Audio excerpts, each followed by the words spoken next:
حضرات آپ حضرات جانے کا ماحول نہ بنائیں انشاءاللہ۔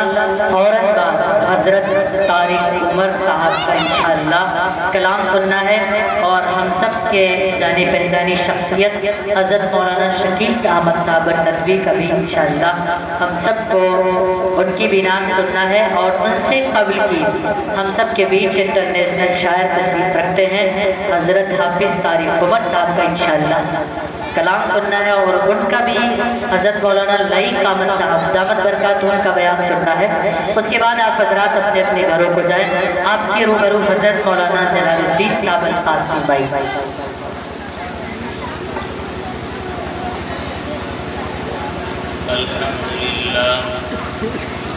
الحمدللہ نحمده ونستعینه ونستغفره به ونتوکل علیہ ونعوذ باللہ من شرور انفسنا ومن سیئات اعمالنا من يهده الله فلا مضل له ومن يضلل فلا هادي له ونشهد ان لا اله الا الله وحده لا شريك له أعوذ بالله من الشيطان الرجيم بسم الله الرحمن الرحيم رب اشرح لي صدري ويسر لي أمري واحلل عقدة من لساني يفقهوا قولي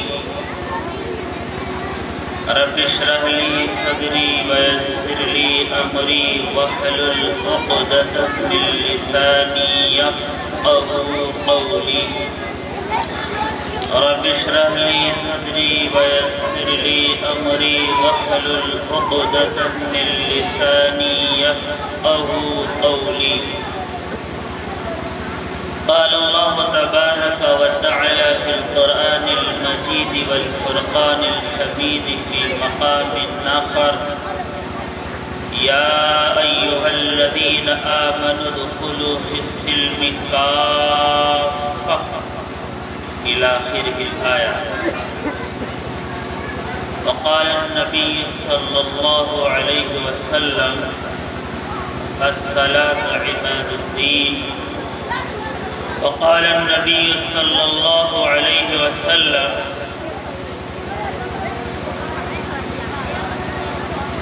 الجنة تحت أقدام الأمهات. وقال النبي صلى الله عليه وسلم الوالد أوسط أبواب الجنة أو كما قال عليه الصلاة والسلام. میرے محترم بزرگوں دوستوں، اسٹیج پر رونق افروز حضرات علماء کرام، شعراء اعظام اور اس بستی کے تمام حضرات جن کی محنت اور کاوش سے مسجد بلال بنی، جن کی جد و جہد اور کوششوں کے بعد مدرسہ کاشف العلوم وجود میں آیا، میں سب کو مبارکباد دیتا ہوں۔ کیسی کیسی دعائیں ماں اور بہنوں نے، بھائیوں نے کی ہیں، اس کا نتیجہ ہے کہ آج حضرت مولانا عبد المتین صاحب ندوی کے زیر اہتمام، زیر نگرانی دونوں چیزیں صحیح طور پر چل رہی ہیں۔ مدرسہ بھی صحیح چل رہا ہے اور مسجد کا نظام بھی صحیح چل رہا ہے۔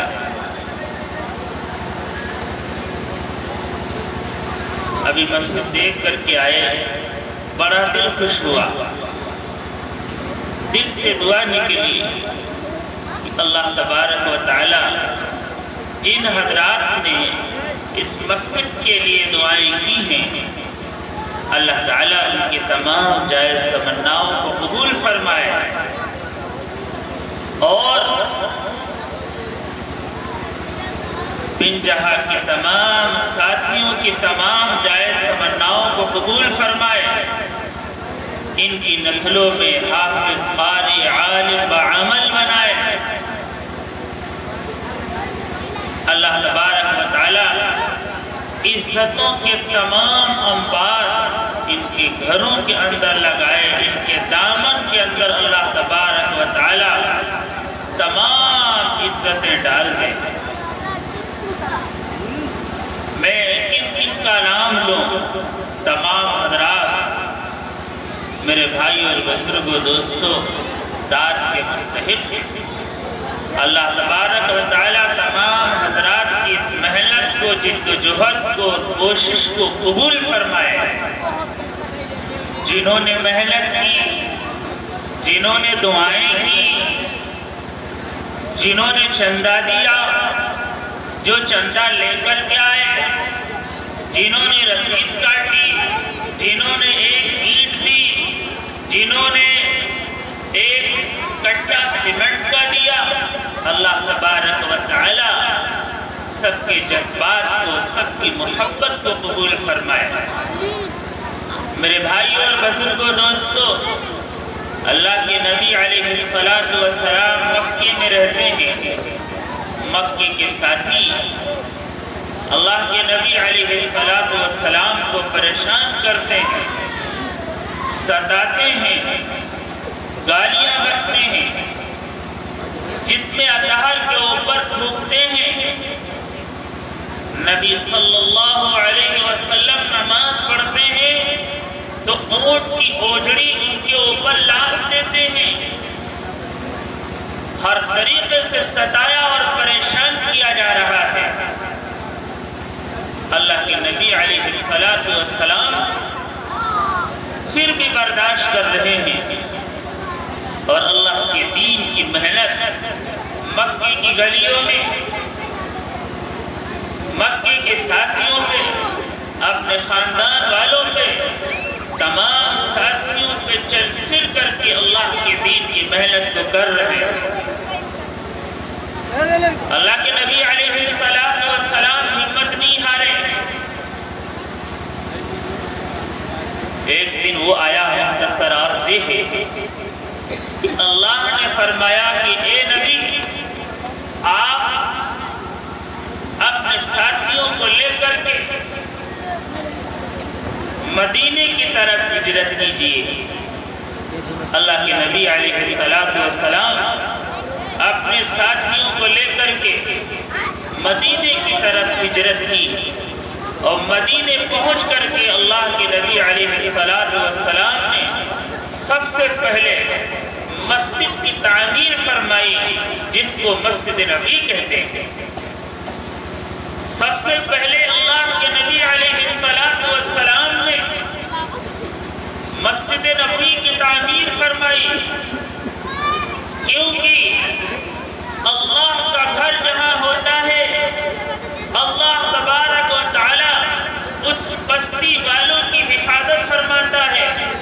جہاں اذانوں کی آوازیں بلند ہوتی ہیں، جہاں حی علی الصلاۃ، حی علی الفلاح کی آوازیں بلند ہوتی ہیں، اللہ تبارک و تعالی اس بستی سے عذاب کو ٹال دیتا ہے۔ اللہ تبارک و تعالی اس بستی کے اوپر خصوصی رحمت نازل فرماتا ہے، جس بستی کے اندر اللہ کا گھر ہوتا ہے۔ علماء بیٹھتے ہیں، علماء بیٹھے ہیں، اہل علم بیٹھے ہیں، ان سے معلوم کیا جا سکتا ہے کہ قیامت کا دن ہوگا، کوئی کسی کا نہیں ہوگا، نفسی نفسی کا عالم ہوگا، کوئی کسی کا پرسان حال نہیں ہوگا۔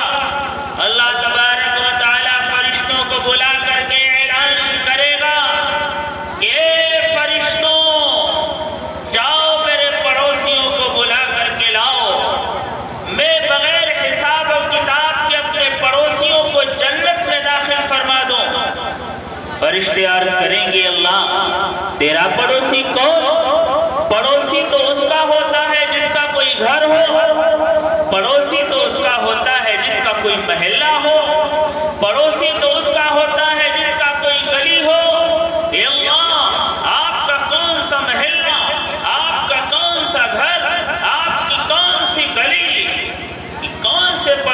کو ہم بلا کر کے لائیں، اللہ عرض کرے گا میرے پڑوسی وہ ہیں جو میرے گھر کو آباد کرنے والے تھے، یعنی مسجدوں کو آباد کرنے والے تھے۔ تو میرے بھائیوں اور بزرگوں دوستوں، بن جہاں کے مسلمانوں، اللہ آپ کو اپنا پڑوسی بتا رہا ہے۔ مسجدوں کو آباد کرنے والوں کو اللہ پڑوسی بتا رہا ہے، مسجدوں کی دیکھ ریکھ کرنے والے کو اللہ پڑوسی بتا رہا ہے۔ قیامت کا دن ہوگا، سورج 1 میل کے فاصلے پہ ہوگا۔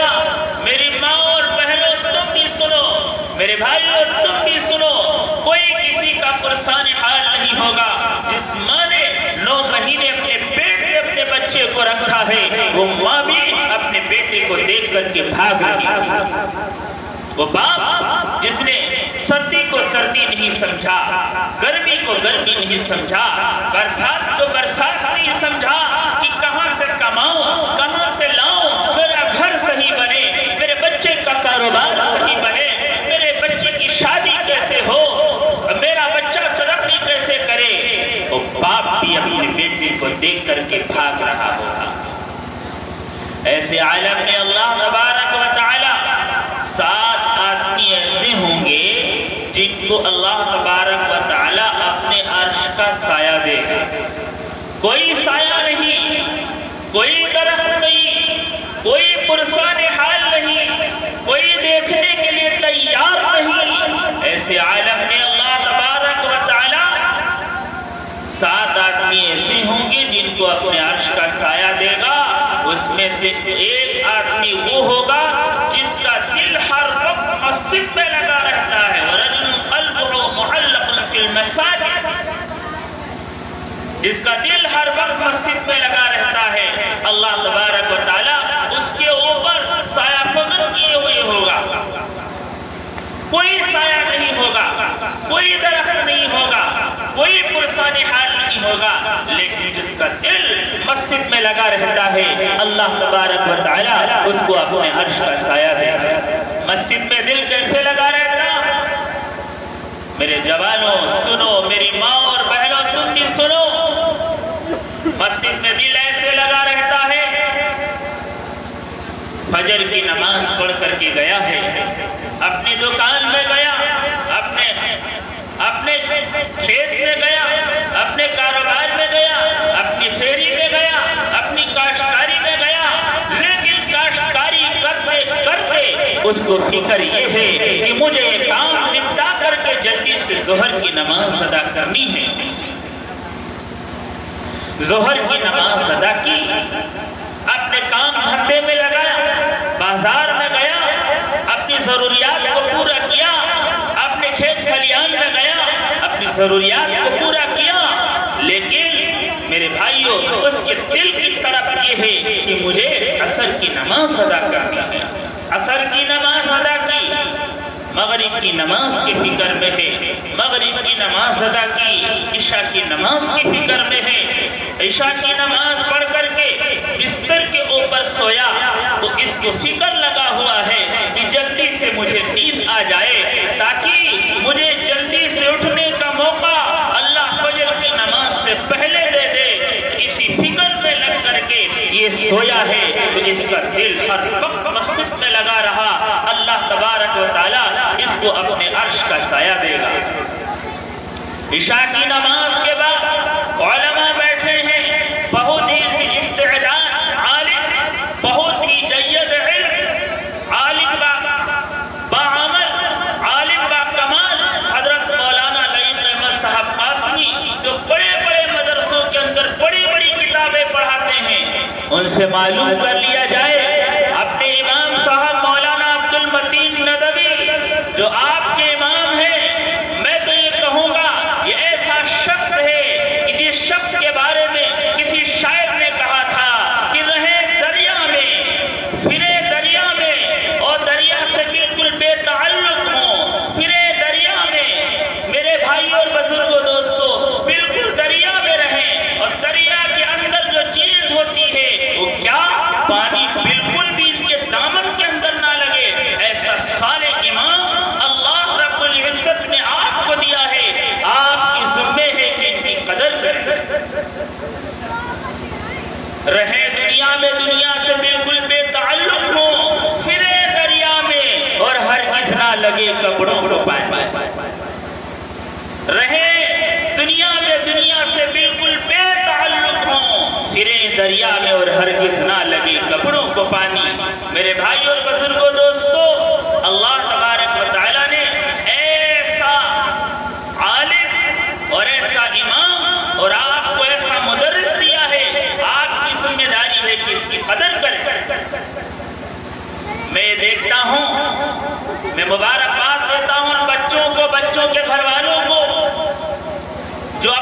بچوں کو کس کے حوالے؟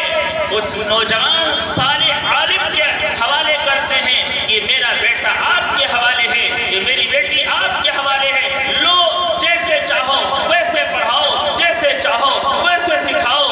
الحمدللہ آپ کی محبتوں کو میں سلام کرتا ہوں اور حضرت مولانا عبد المتین صاحب کی محنت کو سلام کرتا ہوں. میں یہاں علاقے میں نہیں رہتا ہوں, لیکن پچھلے سال بھی دیکھا اور اس سال بھی دیکھا چھوٹی چھوٹی بچیاں, اور چھوٹی چھوٹی بچیوں سے اللہ تبارک و تعالیٰ نے وہ کام لیا کہ وہ صرف بن جہاں کا پیغام بن جہاں تک محدود نہیں رہا, بلکہ دنیا کے اندر یوٹیوب کے ذریعے سے وہ پیغام دیکھا گیا. چھوٹی چھوٹی بچیاں نعت پڑھ رہی ہیں, چھوٹی چھوٹی بچیاں تقریر کر رہی ہیں, چھوٹی چھوٹی بچیاں مکالمہ کر رہی ہیں. میرے بھائی اور بزرگوں دوستو, یہ مکالمہ کرنے والی کہاں سے آ گئی؟ یہ نعت پڑھنے والی کہاں سے آ گئی؟ یہ تقریر کرنے والی کہاں سے آ گئی؟ یہ اسی مدرسہ کاشف العلوم سے نکلی ہے. بڑا بچہ ہو گیا, اس کو میرے بھائی اور بزرگوں دوستو کلمہ تک یاد نہیں ہے. بہت سارے ساتھی ایسے ہوتے ہیں بیچارے جو مدرسہ نہیں گئے, ان کی حالت یہ ہوتی ہے کہ پہلا کلمہ یاد نہیں, پہلا کلمہ یاد نہیں, دوسرا کلمہ یاد نہیں, نماز کا طریقہ یاد نہیں, نماز کے فرائض یاد نہیں, نماز کے واجبات یاد نہیں, جنازے کا طریقہ یاد نہیں, جنازے کے سنن اور واجبات اور فرائض یاد نہیں, نہلانے کا طریقہ یاد نہیں, کفنانے کا طریقہ یاد نہیں ہے. کیوں؟ اس وجہ سے وہ مدرسے میں نہیں گئے, وہ کاشف العلوم کے دروازے کو نہیں کھٹکھٹایا, وہ مولانا عبد المتین صاحب کی خدمت میں نہیں گئے. اس وجہ سے بیچارے وہ تو بڑے گئے ہیں, کچھ بھی نہیں معلوم ہے. لیکن جو مدرسے میں بچہ پہنچا, چھوٹا سا بچہ ہے, 5 سال کا بچہ ہے, 6 سال کی بچی ہے, اس کو ساری چیزیں معلوم ہیں. غسل کے فرائض وہ سناتی ہے, وضو کے فرائض وہ سناتی ہے, نماز کے شرائط اسے یاد ہیں, نماز کے فرائض اسے یاد ہیں, نماز کی سنتیں اسے یاد ہیں, نماز کے واجبات اسے یاد ہیں, کلمات اسے یاد ہیں, موٹی موٹی دین کی باتیں اسے یاد ہیں. یہ کہاں سے سیکھا؟ ان مدرسوں سے سیکھا ہے. اس وجہ سے ان مدرسوں کو مضبوط بناؤ.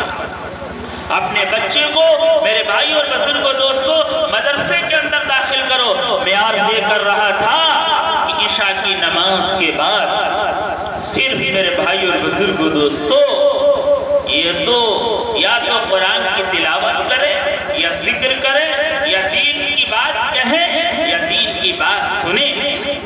دین کی بات سن رہے ہوں, یا دین کی بات کہہ رہے ہوں, یا قرآن کی تلاوت کر رہے ہوں, یا اللہ کا ذکر کر رہے ہوں, خیر کے لیے سوچ رہے ہوں. اس کے علاوہ علماء بیٹھے ہوئے ہیں, کسی بھی کام کی اجازت عشاء کی نماز کے بعد نہیں ہے. عشاء کی نماز کے بعد علماء کرام نے بات کرنا مکروہ لکھا ہے. عشاء کی نماز کے بعد باتیں کرنا مکروہ ہے. میرے بھائی اور بزرگوں دوستو برا مت مانیے گا. آج ہماری حالت یہ ہے, آج ہمارا نوجوان ایک بڑا موبائل اپنے ہاتھ میں لیتا ہے, گھر پہ اس کی ماں انتظار میں ہے, اس کا باپ انتظار میں ہے, اس کی بیوی انتظار میں ہے, اس کا بیٹا انتظار میں ہے, اس کی بیٹی انتظار میں ہے. کب میرا باپ گھر کی دہلیز پہ قدم رکھے اور کب میں اپنے دروازے کو بند کروں. اور شوہر کی انتظار میں بیوی بار بار دروازے کی طرف دیکھتی ہے, کب میرا شوہر آئے اور کب میں اپنے دروازے کو بند کروں, اور کب میں پیار محبت کی باتیں شروع کروں. اور ماں دیکھتی ہے دروازے کی طرف بار بار کہ کب میرا بیٹا آئے اور کب کھانا کھائے اور کب آرام سے سوئے, اور کب میں اپنے دروازے کو بند کروں, بار بار دیکھتی ہے. لیکن یہ نوجوان کہاں بیٹھا ہوا ہے؟ چوراہے پہ بیٹھا ہوا ہے, کہاں بیٹھا ہوا ہے؟ چوپان پہ بیٹھا ہوا ہے, کہاں بیٹھا ہوا ہے؟ دکان پہ بیٹھا ہوا ہے, کہاں بیٹھا ہوا ہے؟ اپنے دوستوں میں بیٹھا ہوا ہے, موبائل دیکھ رہا ہے, ننگی تصاویر دیکھ رہا ہے, فلمیں دیکھ رہا ہے, گانے سن رہا ہے. میرے بھائی اور بزرگوں دوستوں ایسے ایسے فحش کام اس موبائل کے ذریعے سے کر رہا ہے, جہنم خرید رہا ہے, اللہ کے فرشتے اس کے اوپر لعنت بھیج رہے ہیں. یہ کیسے تک ہے۔ پھر کہتا ہے کہ ترقی نہیں مل رہی ہے، بسیار کوشش کے باوجود ہم وہی کے وہی ہیں۔ ارے اللہ کے بندے، جس وقت اللہ کی رحمت کے فرشتے روزی لے کر کے برکت کی آتے ہیں، اس وقت نوجوان اپنے بستر کو بالکل صحیح درست کیے ہوئے سو رہا ہوتا ہے۔ جس وقت اللہ کی رحمت کے فرشتے رحمت و برکت کی روزی لے کر کے آتے ہیں، جو نوجوان پڑا ہوا سو رہا ہے، اس کا گھر کا دروازہ بند ہے۔ میرے بھائی اور بزرگوں دوستو، ہم نے اور آپ نے بچپن میں دیکھا تھا کہ گھر کی جو بڑی بوڑھی ہوا کرتی تھی، یہ کہتی تھی کہ اذان ہو گئی ہے، نماز پڑھنے جائے یا نہ جائے، سب سے پہلے اس بات کو کہا کرتی تھی کہ چلو دروازے کو کھول دو، رحمت کے فرشتے برکت کی روزی لے کر کے آئیں گے۔ اور آج کیا حالت ہے؟ جس وقت مولانا عبد المتین صاحب فجر کی نماز مسجد بلال میں پڑھا کر کے جاتے ہیں، پتہ یہ چلتا ہے کہ چلو ہم اپنی بستی والوں سے ملاقات کر لیں، دیکھیں کہ بھائی میرا کیوں نہیں آیا ہے فجر کی نماز میں، کیوں نہیں آیا ہے ظہر کی نماز میں، کیوں نہیں آیا ہے عصر مغرب عشاء کی نماز میں۔ پتہ یہ چلا کہ رات بھر یہ جاگتا رہا اور صبح کے وقت یہ مردہ پڑا ہوا سو رہا ہے، مردہ پڑا ہوا سو رہا ہے۔ رات بھر اس نے کیا دیکھا؟ فلم دیکھی، کسی غیر محرم کی تصویر دیکھی، ناچ دیکھا، گانا سنا۔ سنو اے نوجوانوں، بن جہاں کے مسلمانوں، بھٹ پروا کے نوجوانوں، سنو اور کان کھول کر کے سنو۔ اللہ کے نبی علیہ السلام حضرت انس رضی اللہ عنہ کے ساتھ جا رہے ہیں، ساتھ میں کون ہیں؟ دونوں جہاں کے تاجدار کون ہیں؟ حضرت انس رضی اللہ عنہ ہیں۔ جا رہے ہیں سفر میں، ایک جگہ موسیقی کی آواز سنائی دی، اللہ کے نبی نے دونوں انگلیوں کو اپنے کان میں کر لیا اور اسی طریقے سے دور تک چلتے رہے، چلتے رہے، چلتے رہے، چلتے رہے، جا کر کے معلوم کیا دور۔ اے انس، اب بتاؤ کہ کیا اس موسیقی کی آواز آ رہی ہے کانوں کے اندر کی نہیں؟ حضرت انس رضی اللہ عنہ نے فرمایا کہ اللہ کے نبی اب نہیں آ رہی ہے۔ اللہ کے نبی علیہ السلام نے اپنے کانوں سے انگلیوں کو ہٹایا اور فرمایا اے انس، اللہ ان کانوں کے اندر جہنم کی آگ میں شیشے کو پگھلائے گا، شیش کو پگھلائے گا اور ان کانوں کے اندر ڈالے گا جن کانوں نے دنیا کے اوپر رہ کر کے موسیقی اور گانے کی آواز کو سنا ہو۔ آج میرے بھائی اور بزرگوں دوستو، کبھی آ گئے آواز تو کوئی بات نہیں، لیکن آج یہ عبد الرحمن، عبداللہ، نبی احمد، یہ کیا ہے؟ اپنے کانوں کے اندر لیڈ لگا کر کے سن رہا ہے گانوں کو، سن رہا ہے نوٹنکی کو، سن رہا ہے میرے بھائی اور بزرگوں دوستو ایسی ایسی فحش باتوں کو۔ میرے بھائیو، ہمارا کیا حال ہوگا؟ پھر ہم کہتے ہیں کہ ہم پریشان ہیں، پریشانی کو دعوت دینے والے، آواز دینے والے ہم خود ہیں۔ اللہ کے نبی علیہ السلام نے ارشاد فرمایا کہ جس نے کسی غیر محرم کی طرف شہوت بھری نگاہ سے دیکھا، شہوت بھری نگاہ سے دیکھا، چاہے وہ فلم میں دیکھا، چاہے وہ موبائل میں دیکھا، چاہے وہ فوٹو میں دیکھا، چاہے میرے بھائیوں بازار میں گیا وہاں دیکھا، محلے میں گزرا وہاں دیکھا، تو جس نے بھی شہوت بھری نگاہ سے دیکھا، کوئی بھی ہو، وہ مصلی پہ کھڑا ہونے والا امام ہو، وہ مسجد میں کھڑے ہو کر کے اذان پڑھنے والا مؤذن ہو، چاہے مسجد کا متولی ہو، چاہے گاؤں کا پردھان ہو، چاہے میرے بھائی اور بزرگوں دوستو غریب ہو، مالدار ہو، فقیر ہو، دبلا ہو، موٹا ہو، مرد ہو، عورت ہو، سب کے لیے یہی حکم ہے کہ اللہ تبارک و تعالی قیامت کا منظر ہوگا، کوئی کسی کا پرسان حال نہیں ہوگا۔ اللہ تبارک و تعالیٰ فرشتوں سے عرض کرے گا کہ شیشے کو پگھلاؤ، شیش کو پگھلاؤ، کہاں پگھلاؤ؟ بھٹ پروا اور بنجہا کی لکڑی جلی ہوئی آگ کے اندر نہیں، جہنم کی دہکتی ہوئی آگ کے اندر اللہ فرمائے گا کہ پگھلاؤ اور ان کی آنکھوں کے اندر ڈالو جنہوں نے دنیا کے اوپر رہ کر کے شہوت سے ایک دوسری کی طرف نگاہ ڈالی ہے، اور ان کے آنکھوں کے اندر ڈال دو۔ میرے بھائیو تھوڑا سا دن کا پڑ جائے ہمیں برداشت نہیں ہوتا ہے، ہم جہنم کی تپتی ہوئی آگ کے اندر جو پگھلا ہوا شیشہ ہوگا ہم کیسے برداشت کریں گے؟ اللہ ہم سب کی حفاظت فرمائے۔ تو میں آپ سے کر رہا تھا کہ یہ ساری چیزیں کہاں سے ملیں گی؟ آنکھوں کی حفاظت کا طریقہ کہاں سے ملے گا؟ کانوں کی حفاظت کا طریقہ کہاں سے ملے گا؟ وہ آپ کے مدرسہ کاشف العلوم سے ملے گا۔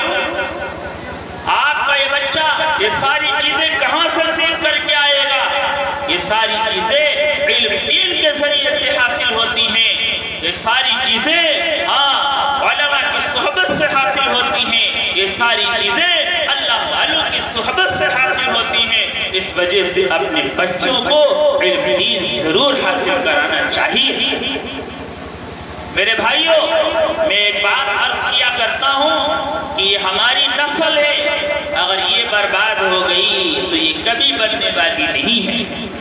فصل برباد ہو جائے، کھیتی برباد ہو جائے تو امید ہے کہ 6 مہینے کے بعد ہم دوسری فصل کو اگا لیں، لیکن اگر ہمارا بچہ شرابی بن گیا، جواری بن گیا، سٹیارہ بن گیا، پاپی بن گیا، نافرمان بن گیا، لڑاکو بن گیا، تو میرے بھائیوں پوری زندگی ہم روئیں گے، لیکن ہمارے رونے سے کچھ بھی فائدہ نہیں ہوگا۔ پھر ہم جائیں گے مولوی صاحب کے پاس اور کہیں گے کہ مولوی صاحب ہمارا اکلوتا بیٹا ہے، بہت ہم نے ناز و نخرے کے ساتھ اس کو پالا تھا، لیکن آج حالت یہ ہے کبھی ماں کو گالی بکتا ہے، کبھی بہن کو گالی بکتا ہے، کبھی مجھے گالی بکتا ہے۔ آج یہ نوبت آئی کہ میرا گریبان تھا، اس کا ہاتھ تھا، اس کا ہاتھ تھا، میرا گال تھا، آج مجھے بہت مارا ہے، مجھے بہت ستایا اور پریشان کیا ہے، مجھے بہت دھکے دیے ہیں۔ مولوی صاحب کوئی ایسا پانی پڑ دو، کوئی ایسا تعویذ بنا دو، کوئی ایسا گنڈا کر دو، کوئی ایسا نقش کر دو کہ جس کی وجہ سے ہمارے بیٹے کا دماغ درست ہو جائے۔ سن لو، جب ہمارا بیٹا اس کگار کے اوپر پہنچ گیا کہ وہ مارنے لگا، وہ چلانے لگا، وہ گالیاں بکنے لگا، وہ شراب پینے لگا، وہ جوا کھیلنے لگا، وہ سٹا کھیلنے لگا، تو سن لو اور اے بٹپروا بنجہا کے مسلمانوں، میری ماں اور بہنوں، یہاں نہیں سارے ہندوستان کے علماء کو بلا لو، پورے علاقے کے علماء کو بلا لو، ایک دسترخوان کے اوپر بلا کے سارے لوگوں کی دعوت کر لو، ایک مسجد میں بلا کر کے سورہ یاسین کی تلاوت کروا لو، اور سارے لوگ کون ہوں، علاقے کے بڑے بڑے علماء ہوں، کون ہوں، مولانا امین صاحب ہوں، حافظ کمال صاحب ہوں، مولانا شکیل صاحب ہوں، مولانا عبد المتین صاحب ہوں، مولانا لئیق صاحب ہوں، اور مولانا عبد الرقیب ہوں، مولانا عین الحق ہوں، تمام علاقے کے علماء یاسین پڑھ کر کے دعائیں رو رو کر کے کہیں، اے اللہ، اس کا جو بچہ بگڑ گیا ہے، شرابی ہو گیا ہے، پاپی ہو گیا ہے، ماں باپ کا نافرمان ہو گیا ہے، اے اللہ اس کے بیٹے کو درست فرما دے، ذہن کو پلٹ دے۔ بڑے بڑے نقش بنانے کے لیے بیٹھ جائیں، سارے لوگ نقش بنائیں، اتنے بڑے بڑے نقش بنائیں جو گلے کے اندر بھی نہیں آئے، ان کو ٹانگنا پڑ جائے۔ میرے بھائی اور بزرگوں دوستو، میرا ماننا ہے کسی کی کوئی دعا اثر نہیں ہوگی، کیونکہ یہ بچہ بگڑ چکا، اب دعا کرانے سے کوئی فائدہ نہیں ملے گا، اب گنڈا بنوانے سے کوئی فائدہ نہیں ملے گا، اب میرے بھائیو یاسین کرانے سے کچھ فائدہ نہیں ملے گا، اب مولانا عبد المتین صاحب کی تھوڑیوں میں ہاتھ ڈالنے سے کچھ نہیں ملے گا، اگر ملتا تو جبھی ملتا جو یہ بچہ اس لائق تھا کہ جا کر کے مولانا عبد المتین کی خدمت میں جاتا اور آپ لے کر کے جاتے اور کہتے مولانا میرا یہ بچہ ہے اور آپ کو ہم اس کو پڑھا ہوا دیکھتے ہیں، ہم اس کو پڑھا ہوا دیکھنا چاہتے ہیں، ہم کچھ نہیں جانتے ہیں، تو وہ بچہ میرے بھائی اور بزرگ دوستو آپ کی خدمت کرتا، وہ بچہ آپ کے لیے ہر وقت تابعدار رہتا، وہ بچہ ہر وقت آپ کے لیے پل کے بچھانے کے لیے تیار ہوتا، کیونکہ مولانا عبد المتین صاحب اور کسی بھی مدرسے میں جا کر کے اپنے بچے کا داخلہ کراتے تو وہ سکھاتا، اے بیٹے اللہ اور اس کے رسول کے بعد سب سے اونچا مقام ماں اور باپ کا ہوتا ہے۔ کیا وہ یہ حدیث پڑھاتا عالم حافظ مولوی امام، اے بیٹے سن الجنت تحت اقدام الامہات، ماں کے قدموں کے نیچے جنت ہوتی ہے۔ وہ یہ حدیث پڑھاتا الوالد اوسط ابواب الجنہ، باپ جنت کے بیچ کا دروازہ ہے۔ اے بیٹے سن لیس منا من لم یرحم صغیرنا ولم یعقل کبیرنا، ہاں فرمایا اللہ کے نبی نے جو چھوٹوں پہ شفقت نہ کرے، بڑوں کا ادب نہ کرے، وہ ہم میں سے نہیں۔ یہ کہاں چیز حاصل ہوتی؟ یہ مدرسے سے حاصل ہوتی، لیکن مدرسے میں ہمارا بچہ گیا نہیں تو کیا جانے کہ باپ کا مقام کیا ہے، وہ کیا جانے کہ ماں کا مقام کیا ہے، وہ کیا جانے چھوٹے پہ شفقت کیسے کی جاتی ہے، وہ کیا جانے کہ بڑے کا ادب کیا کیسے جاتا ہے۔ میرے بھائی اور بزرگوں دوستو، پھر وہ نافرمان بنے گا، ماں باپ کو ستائے گا، پریشان کرے گا، سب کو گالیاں بکے گا، جس گلی سے نکل جائے گا لوگ اس سے عاجز ہو جائیں گے۔ اس وجہ سے میرے بھائی اور بزرگوں دوستو، اپنے بچے کو نیک بنانا، اپنے بچے کو کیا بنانا ہے؟ نیک بنانا ہے، اپنے بچے کو قرآن پڑھانا ہے، اپنے بچے کو عالم بنانا ہے، اپنے بچے کو حافظ بنانا ہے۔ ہم نے اپنے بچے کو قرآن پاک پڑھا دیا، کیسے؟ دیکھ دیکھ کر کے ناظرہ جس کو کہتے ہیں، جس نے بھی دیکھ دیکھ کر کے ناظرہ قرآن پاک اپنے بچے کو بچی کو پڑھایا، جس دن مولانا عبد المتین صاحب والناس کی صورت کی تکمیل کرائیں گے، علماء اکرام کو بلائیں گے، مولانا نسیم بھی ہوں گے، حافظ طارق عمر بھی ہوں گے، شاداب جگر بھی ہوں گے، مولانا امیر صاحب بھی ہوں گے، مولانا عین الحق، مولانا عبد الرقیب، حافظ کمال صاحب، اور سارے لوگوں کے ذریعے سے دعا کرائیں گے، اے اللہ اس بچے نے جو قرآن پاک کی تکمیل کی ہے، اے اللہ اس کی برکت سے اس کے ماں اور باپ کے گناہوں کو معاف فرما دے۔ خدائے پاک کی قسم، اللہ تبارک و تعالی حدیث پاک کے اندر آتا ہے کہ اس کی ماں کے اور باپ کے گناہوں کو معاف فرما دیتا۔ اور جس نے اپنے بچے کو حافظ بنایا، جس نے اپنی بچی کو حافظہ بنایا، کیا کہنا؟ آج ہمارے یہاں علاقے کے اندر ماحول ہے کہ اپنے بچے کو حافظ بنا لو، بچے کو قاری بنا لو، بچے کو عالم بنا لو، مفتی بنا لو، بچی کو نہیں، کچھ نہیں۔ بچی کرے گی کیا؟ بچی کو تو یہی گھر کے تمام کام کاج کرنے ہیں، نہیں، طلب العلم فریضۃ علی کل مسلم۔ اور دوسری روایت کے اندر وہ مسلمہ آتا ہے کہ علم دین کا حاصل کرنا ہر مسلمان مرد عورت کے اوپر فرض ہے، جیسے علم دین کا حاصل کرانا لڑکے کے لیے فرض ہے، اسی طریقے سے لڑکی کے لیے فرض ہے۔ پیر ذوالفقار صاحب نے تو یوں لکھا ہے کہ اگر کسی کے یہاں ایک لڑکا ہو ایک لڑکی ہو، وہ غریب ہے، لڑکے کو لڑکی کو دونوں کو نہیں پڑھا سکتا ہے، تو اس کو چاہیے کہ لڑکے کو چھوڑ دے لڑکی کو پڑھائے، لڑکے کو چھوڑ دے لڑکی کو پڑھائے، کیونکہ لڑکا پڑھے گا فرد پڑھے گا، لڑکی پڑھے گی خاندان پڑھے گا۔ تو میں عرض یہ کر رہا تھا کہ دونوں کو پڑھانا چاہیے، اب جہاں رہتے ہیں بلند شہر اورنگ آباد میں، تو وہاں لڑکیوں کو پڑھانے کا بہت زیادہ ماحول ہے۔ ابھی پہلی تاریخ میں پروگرام ہے تو اس میں لڑکیوں کی دستار ہو، دستار لڑکیوں کی دستار، ہر سال وہاں جلسہ ہوتا ہے، ہر سال یہی مزاج، لڑکیاں حافظ ہوتی ہیں، لڑکیاں حافظ ہوتی ہیں۔ تو اس طریقے سے اللہ نے موقع دیا ہے تو ہم بھی اپنی بچی کو کیا بنائیں؟ حافظ بنائیں۔ ہمارے پاس بھی الحمدللہ لڑکیاں عالمت بھی کرتی ہیں، اور 2 لڑکیاں میرے پاس وہ حفظ کر رہی ہیں، میرے پاس 2 لڑکیاں حفظ کر رہی ہیں۔ ماحول ہے، ایک محلہ ہے نئے بستی کے نام سے، وہاں مجھے لگ رہا ہے کہ ایسا کوئی گھر نہیں ہوگا جس گھر کے اندر حافظ نہیں لڑکی، عالم تو ہو ہی جاتے ہیں۔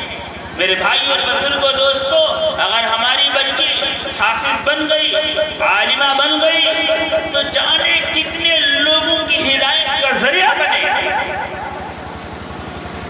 اگر عورت دیندار ہوتی ہے تو شوہر کو دیندار بنا دیتی ہے، شوہر کی دینداری اس کے چوکھٹ پر، اور اگر عورت دیندار ہے، ماں دیندار ہے، بہن دیندار ہے، بیٹی دیندار ہے، تو میرے بھائی اور بزرگوں دوستو، ماحول بہت خوشگوار بن جاتا ہے، گھروں کا ماحول بہت خوشگوار بن جاتا ہے۔ تو اس وجہ سے لڑکیوں کو بھی پڑھاؤ اور لڑکوں کو بھی پڑھاؤ، حافظ بناؤ، حافظ بناؤ لڑکیوں کو، حافظ بناؤ لڑکوں کو۔ اگر اپنے بچوں کو آپ نے حافظ بنا دیا تو اے دن جہاں بیٹھ پرواہ کے مسلمانوں سنو، اللہ تبارک و تعالیٰ آپ کو کیا دے گا؟ کیا دے گا؟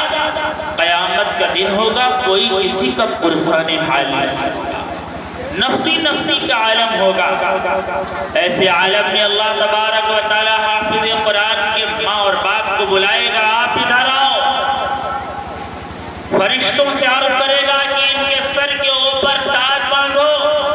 جب فرشتے تاج باندھیں گے تو حافظ قرآن کے ماں باپ کہیں گے اللہ یہ تو بتا دے کہ میرے سر کے اوپر یہ تاج کیوں باندھا جا رہا ہے، یہ تاج کیوں میرے سر کے اوپر باندھا جا رہا ہے؟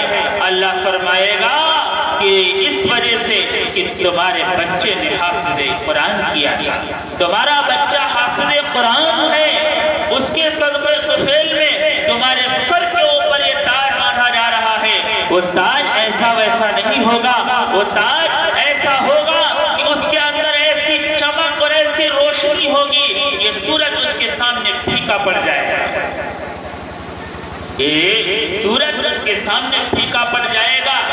اور اللہ تبارک و تعالی حافظ قرآن سے کہے گا یقال لصاحب القرآن اقرا وارتقی ورتل کما كنت ترتل في الدنيا فإن منزلك عند آخر آیت تقرؤها، کہ حافظ قرآن سے اللہ تبارک و تعالی کہے گا کہ پڑھتا جا اور جنت کے راستوں کو اختیار کرتا جا، اور ٹھہر کر کے پڑھ، جس طریقے سے تو دنیا میں ٹھہر کر کے پڑھا کرتا تھا، جہاں تیری آخری آیت ہوگی وہاں تیری منزل ہوگی۔ میرے بھائی یہ ہوگا حافظ قرآن کا مقام۔ اور خاندانیوں کو کیا ملے گا؟ 10 ایسے خاندانی جن کے اوپر جہنم واجب ہو چکی، جہنم کے منہ پہ کھڑے ہوئے ہیں، اللہ تبارک و تعالی حافظ قرآن کو اختیار دے گا، حافظ قرآن سفارش کرے گا، اور 10 ایسے آدمی جن کے اوپر جہنم واجب ہو چکی ہے ان کی سفارش حافظ قرآن کرے گا، اور اللہ تبارک و تعالی حافظ قرآن کی سفارش کو قبول فرمائے گا اور ان کو جنت میں داخل فرمائے گا۔ یہ تو خاندانیوں کا انعام ہو گیا، اور جس نے حافظ قرآن کی عظمت دل کے اندر رکھی اور حافظ قرآن سے محبت کی، اس کو کیا ملے گا؟ مولانا نسیم صاحب، مفتی عبدالقیوم صاحب نے کارگزاری سنائی اور میں اس پروگرام میں تھا۔ مفتی عبدالقیوم صاحب دامت برکاتہم العالیہ بہت بڑے عالم، انہوں نے کارگزاری سنائی کہ ایک جگہ ایک حافظ صاحب کا مکان تھا، ایک شخص کے دل کے اندر حافظ قرآن کی محبت آئی کبھی بھی اپنے چارپائی کا رخ ایسے نہیں کیا کہ حافظ قرآن کے گھر کی طرف پیر پہنچ جائے. حافظ قرآن کے گھر کی طرف پیر پہنچ جائے. حافظ قرآن کا گھر اگر ادھر کو ہے تو کبھی بھی ایسے نہیں سوئے کہ ادھر ہمارے پیر رہے. میرے بھائی اور بزرگوں دوستوں، انتقال ہوا حافظ قرآن کا. میرے بھائی اور بزرگوں دوستوں، انتقال ہوا اس شخص کا جو حافظ قرآن سے محبت کیا کرتا تھا. اس کی عصمت دل کے اندر تھی، سچی اور پکی محبت تھی. اللہ تبارک و تعالی نے اس کو انعام یہ دیا، اس کی آخرت کو صرف حافظ قرآن کی محبت کی وجہ سے سنبھال دیا. عالم برزخ کا عذاب ختم، عالم آخرت کا عذاب ختم، پرسرات کی دشواریاں ختم. ساری چیزیں صرف حافظ قرآن سے محبت کرنے کی بنیاد میں اللہ تبارک و تعالی نے اس کی اندر ایسی چیز، صفت ایسی چیز پیدا کر دی. اللہ تبارک و تعالی نے جب اس شخص کا انتقال ہوا جس کا تعلق حافظ قرآن سے تھا، جو حافظ قرآن سے محبت فرمایا کرتا تھا، لوگ دفن کر کے آ گئے. جب لوگ دفن کر کے واپس آئے، ایک عرصہ گزر گیا. 10 دن کے بعد، 20 دن کے بعد، مہینے 2 مہینے کے بعد لاش خراب ہونا شروع ہو جاتی ہے، پھٹنا پھولنا شروع ہو جاتی ہے. لیکن یہ شخص جو حافظ قرآن سے محبت کرتا تھا، اس کو کئی مہینے ہو گئے، لیکن جیسا کفن سفید تھا ویسا کا ویسا سفن ہے. جیسے نہلایا تھا بال بھیگے ہوئے ہیں ویسے بال بھیگے ہیں. جیسا چہرہ اس کا حشاش و بشاش تھا، چہرے کے اوپر نورانیت تھی، ویسے کی ویسی نورانیت اس کے چہرے کے اوپر بالکل ظاہر ہو رہی ہے. کچھ لوگوں کا گزر وہاں سے ہوا، دیکھا کہ ویسا کا ویسا کفن ہے، ویسا کا ویسا جسم ہے. لوگ سمجھے کہ ہاں، علماء سے سنا ہے کہ حافظ کبھی سڑتا نہیں، عالم کبھی مرتا نہیں. آپ کو میں نے دیکھ لیا کہ حافظ قرآن تھا، اس وجہ سے اس کا کفن نہیں سڑا، اس کا جسم نہیں سڑا، اس کے چہرے کی رونق ختم نہیں ہوئی، اس کے چہرے کی رونق ختم نہیں ہوئی. ارے ہم لوگ تو یوں ہی سمجھتے تھے کہ ہمارے محلے میں رہنے والا ہے، ایسا ہے جاہل. لیکن ہم تو ہاں کیسے رہے؟ غفلت میں رہے، ہم تو نادانی میں رہے، ہم تو کیا ہے اس کی عزت نہیں کر پائے. ہم نے تو کبھی بھی زندگی میں اس کو حافظ نہیں کہا، لیکن یہ تو حافظ قرآن تھا. لوگ دوڑے ہوئے اس کے گھر پہ پہنچے اور کہا کہ ارے آپ لوگوں نے کبھی نہیں بتایا کہ میرا بچہ، میرا شوہر، میرا بھائی، میرا باپ حافظ قرآن تھا. اور ہم لوگوں نے کبھی حافظ قرآن پکار کر کے نہیں کہا، نام لے کر کے کہا. جیسی عظمت حافظ قرآن کے دل میں ہوتی ہے ویسے ہمارے دلوں کے اندر نہیں رہی. غلطی تمہاری ہے کہ تم نے چھپایا اور اپنے بچے کو، اپنے شوہر کو تم نے حافظ قرآن ظاہر نہیں کیا. گھر والے رونے لگے، سسکیاں لے لے کر کے رونے لگے اور کہنے لگے واللہ، قسم کھا کر کے ہم کہتے ہیں کہ میرا بیٹا حافظ قرآن نہیں تھا. ہاں، اتنی بات تو ضرور ہے کہ حافظ قرآن سے سچی محبت کیا کرتا تھا. ادھر محلے میں ہمارے حافظ قرآن کا گھر ہے، کبھی بھی میرا بیٹا حافظ قرآن کے گھر کی طرف پیروں کو کر کے بھی نہیں سویا کہ اگر ہم حافظ قرآن کے گھر کی طرف پیروں کو کر کے سوئیں گے تو توہین ہو جائے گی، توہین ہو جائے گی. اس وجہ سے اللہ تبارک و تعالی نے اس کا مقام ایسا کر دیا جو حافظ قرآن کا مقام ہوتا ہے. اللہ اکبر. میرے بھائی اور بزرگوں دوستوں، یہ نہ سوچیں کہ یہ تو ہمارا بیٹا ہے، یہ تو ہمارا بھتیجا ہے، یہ تو ہمارے محلے میں رہنے والا ہے، یہ تو ہمارا امام ہے. ہم قدر کریں یا نہ کریں، میری ماں اور بہنوں، میرے بھائیوں، ہر حال میں قدر کرنا ہے. اگر ہم یہ چاہتے ہیں، علماء بیٹھے ہیں، مختصر بزرگوں سے ہم نے سنا ہے، ہمارے پیر و مرشد حضرت اقدس مولانا عارف باللہ محی السنہ حضرت مولانا عقیل احمد صاحب شکارپوری یہ اکثر اپنے بیانات کے اندر یہ فرمایا کرتے ہیں، اگر یہ کوئی چاہتا ہے کہ میرا بچہ حافظ بن جائے، اگر کوئی چاہتا ہے کہ میرا بچہ عالم بن جائے، اگر کوئی چاہتا ہے کہ میرا بچہ مفتی بن جائے، تو اس کو چاہیے کہ حافظ اور عالم سے محبت کرنی شروع کر دے، اس کی برکت سے اللہ پاک اس کے بچے کو حافظ اور قاری اور عالم بنا دے۔ میرے بھائی اور بزرگوں دوستو، لیکن اگر ہم نے اپنے بچے کو نہ تو پڑھایا، نہ تو قرآن کو پڑھایا، نہ تو حدیث کو پڑھایا، اور جو پڑھا رہے ہیں اس سے بغض رکھا، عداوت رکھی، دشمنی رکھی، حقیر سمجھا، ذلیل سمجھا، تو میرے بھائی اور بزرگوں دوستو، علماء کرام جو فرماتے ہیں کہ 7 نسلوں تک اللہ تبارک و تعالی ایک آدمی کی تحقیر سے اور حقارت بھری نگاہ دیکھنے سے اللہ تبارک و تعالی علم کی دولت سے محروم کر دیتا ہے۔ اس وجہ سے اگر ہم اپنے بچوں کو اور اپنے بچیوں کو عالم حافظ بنانا چاہتے ہیں تو حافظ اور عالم سے محبت کرنے پڑے گی۔ خراسان کے ایک بہت بڑے مالدار شخص تھے، ایک عالم ان کے پاس گئے، عالم ان کے پاس گئے کسی دینی تقاضے سے، جو واپس ہونے لگے تو شیخ نسیم صاحب نے اپنی کتاب علماء کے مقام میں تحریر فرمایا ہے کہ جب عالم صاحب رخصت ہونے لگے، وہ بہت بڑے مالدار شخص بھی ان کو رخصت کرنے کے لیے پیچھے پیچھے 7 قدم چلے۔ کس سے؟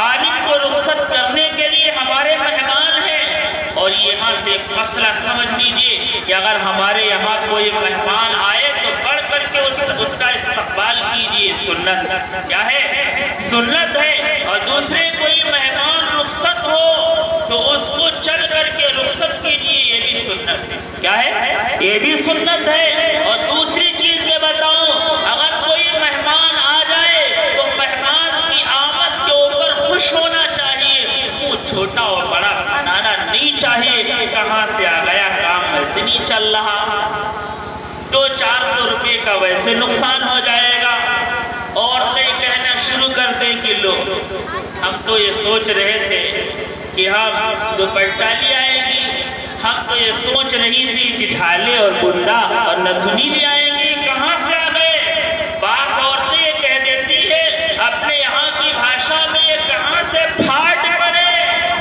ایسے موقع پہ میری ماں اور بہنوں، میرے بھائی اور بزرگوں دوستو، علماء سے معلوم کیا جائے 3 چیزیں ایسی ہیں جن پہ خرچ کرنے سے اللہ تبارک و تعالی حساب نہیں لیتا ہے، حساب نہیں لیتا ہے۔ وہ کون چیزیں ہیں؟ وہ ایک تو مہمان کی آمد کے اوپر جو خرچہ ہوتا ہے، مہمان آ گیا، سال آ گیا، سالی آ گئی، ساس آ گئی، اور کوئی اور مہمان آ گیا، ہاں داماد آ گیا، بہن آ گئی، بہنوائی آ گیا، مولانا عبدالمتین صاحب پہنچ گئے، مولانا نصیر صاحب پہنچ گئے، اور یہ مہمان شعراء کرام آپ کی بستی میں آ گئے، مہمان ہیں۔ میرے بھائی اور بزرگوں دوستو، ان مہمانوں کی آمد کے اوپر آپ جو خرچ کریں گے، اللہ آپ سے حساب نہیں لے گا۔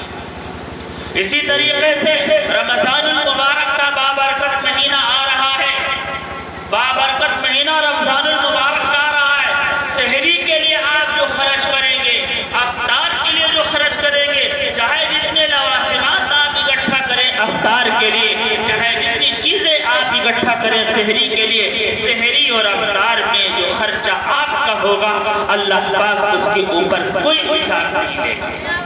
اسی طریقے سے دسترخوان آپ نے لگایا، اس دسترخوان کے اوپر اپنے بچے کو آپ نے بٹھا لیا، اپنی بچی کو آپ نے بٹھا لیا، نابالغ کو آپ نے بٹھا لیا، جو آپ نے کھانا کھایا اس کھانے کا کوئی حساب اللہ کی یہاں نہیں ہوگا۔ لیکن ہماری حالت یہ ہوتی ہے، بھئی سب لوگ پہلے کھا لیا کرو، میں دکان سے آیا کروں تو بالکل سب فارغ ہوا کریں۔ یہودیوں کی سب سے بڑی چال مولانا نصیر صاحب یہ ہے کہ انہوں نے یہ چال سے محبتوں کو کیسے ختم کیا جائے؟ تو انہوں نے کہا کہ سب سے پہلے یہ کرو کہ مسلمانوں کو آپس میں لڑانے کی کوئی ضرورت نہیں ہے، فیشن لے کر کے آؤ، اس فیشن کو یہ اختیار کریں گے، خود بخود ان کے اندر نفرتیں پیدا ہو جائیں گی۔ کیسے؟ کہا کہ دیکھو بے جھوٹا کسی کا مت کھاؤ، جھوٹا کسی کا مت کھاؤ، بچے پہلے کھا لیں، عورتیں پہلے کھا لیں، مرد پہلے کھا لیں، اور ایک چیز اور ہے کہ مرد جب تک کھائے نہیں عورتیں بھی نہ کھائیں، مرد جب تک کھائے نہیں عورتیں نہیں کھائیں، کہاں سے رواج چل گیا؟ بھوکی عورت گھر میں بیٹھی ہے اور میں 2 گھنٹے کے بعد آ رہا ہوں، وہ بیچاری تڑپ رہی ہے، کس کی وجہ سے؟ بھوک کی وجہ سے، میری وجہ سے وہ بھوک کی وجہ سے تڑپ رہی ہے، انہیں گاگ میں ہوں گا۔ اجازت دیجیے اپنی بیوی کو کہ میں ہوں یا نہ ہوں، مجھے کھانے کی اجازت ہے۔ ہاں، تو کیا فرمایا؟ یہودیوں نے چال چلی کہ آپس میں ان کے دماغ کے اندر یہ بات ڈال دو کہ الگ الگ یہ کھایا کرے۔ تو پتا چلا مولوی صاحب کہ باپ الگ کھا رہا ہے، ماں الگ کھا رہی ہے، بہن الگ کھا رہی ہے، چھوٹے بچے الگ کھا رہے ہیں۔ اللہ کے نبی علیہ السلام کے گھروں کا یہ دستور تھا کہ اللہ کے نبی علیہ السلام ایک دسترخوان کے اوپر کھایا کرتے تھے۔ حضرت انس بھی کھایا کرتے تھے، اما عائشہ بھی کھایا کرتی تھی، میرے بھائی اللہ کے نبی بھی کھایا کرتے تھے، اور اللہ کے نبی صلی اللہ علیہ وسلم تو ایک ساتھ کھا رہے ہیں، اور ہم کہہ رہے ہیں کہ بچوں کو تو پہلے فارغ کر دیا کرو اور ہم پہلے کھا لیا کریں، بعد میں عورتیں کھایا کریں۔ نہیں میرے بھائی اور بزرگوں دوستو، یہ غلط ہے، یہ رسم ہے، یہ پرانی رسم، اس رسم کو ختم کرو۔ ہاں، اور شادی بیاہ کے اندر کہہ دیا کہ پلیٹیں مت لاؤ، ڈسپوزل پلیٹیں لاؤ، ساری دقت ختم۔ نہیں، دقت نہیں ختم ہے، محبت ختم، دقت نہیں ختم، محبت ختم۔ میں نے کھایا، میں نے پھینک دی، تم نے کھایا، تم نے پھینک دی۔ علماء کرام بھی فرماتے ہیں یہ یہودیوں کی چال ہے، میں بھی ملوث ہوں اور آپ بھی ملوث ہیں۔ دوسرے اطباء حضرات یہ کہتے ہیں کہ ڈسپوزل کی گلاس میں جو کھانا کھایا جاتا ہے تو میرے بھائی اس کے ذریعے سے بہت بڑی بیماری لاحق ہوتی، اللہ اس بیماری سے ہم سب کی حفاظت فرمائے۔ وہ بیماری کیا ہے؟ ہارٹ کا مرض لاحق ہو جاتا ہے۔ اس پلیٹ میں ڈسپوزل میں کھانے سے کیا ہے؟ ایک تو سنت کے خلاف، دوسرے ہارٹ کی بیماری ہوتی ہے۔ میرے بھائی اور بزرگوں دوستو، اس وجہ سے اس رسم کو ختم کیا جائے، آپس میں ایک جگہ گھر کے اندر دسترخوان بچھایا جائے، بیٹھ کر کے سارے لوگ موجود ہوں، بہن بھی کھا رہی ہو، ماں بھی کھا رہی ہو، باپ بھی کھا رہا ہو، بھابھی بھی کھا رہی ہو، بھیا بھی کھا رہا ہو، اور چھوٹے چھوٹے معصوم بچے بھی کھا رہے ہیں، جس کی وجہ سے اللہ ہمارا اس کھانے کا حساب نہ لے۔ میرے بھائی اور بزرگوں دوستو، اس سنت کو زندہ کریں گے۔ دوسرے میں آپ سے کر رہا تھا کہ خراسان کے اس مالدار شخص نے کیا کیا؟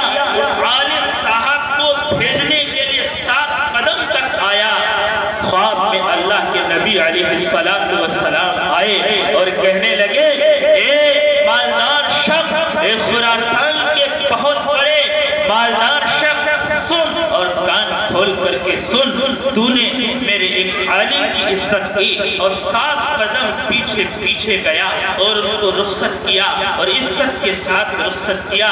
سن لے، 7 پشتوں تک تیرے خاندان کے اندر خلافت بادشاہت باقی رہے گی۔ تو میرے بھائیو، مولانا نسیم صاحب غازی مظاہری نور اللہ مرقدہ نے تحریر فرمایا ہے کہ 7 پشتوں تک اس کے یہاں بادشاہت قائم رہی۔ کس کی وجہ سے؟